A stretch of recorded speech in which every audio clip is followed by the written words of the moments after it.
जय श्री कृष्ण, जय श्री कृष्ण, जय श्री कृष्ण। उसके बाद मैं इसी व्याघ्र योनि में उत्पन्न हुआ। तब से इस दुर्गम वन में रहता हूँ तथा अपने पूर्व पापों को याद करके कभी धार्मिक महात्मा, यति, साधु पुरुष तथा सती स्त्रियों को मैं नहीं खाता। पापी, दुराचारी तथा उल्टा स्त्रियों को ही मैं अपना भक्ष्य बनाता हूँ। अतः उल्टा होने के कारण तू अवश्य ही मेरा ग्रास बनेगी। यूं कहकर वह अपने कठोर नखों से उसके शरीर के टुकड़े टुकड़े करके खा गया। इसके बाद यमराज के दूत उस पापिनी को संयमनीपुरी में ले गए।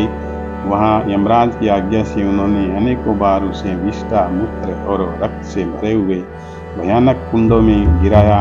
करोड़ों कल्पों तक उसमें रखने के बाद उसे वहां से ले आकर 100 मनवंतों तक रोग नरक में रखा। फिर चारों ओर मुंह करके दीन भाव से रोती हुई उस पापिनी को वहां से खींचकर दहनानन नामक नरक में गिराया।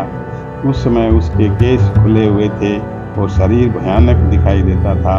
इस प्रकार घोर नरक की यातना भोग चुकने पर वह महापापिनी इस लोक में आकर चांडाल योनि में उत्पन्न हुई।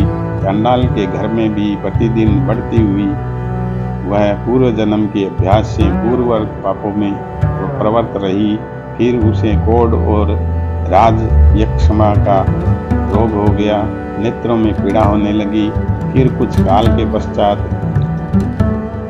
वह पुनः अपने निवास स्थान हरिहरपुर को गई, जहाँ भगवान शिव के अंतपुर की स्वामिनी जम्भिका देवी विराजमान।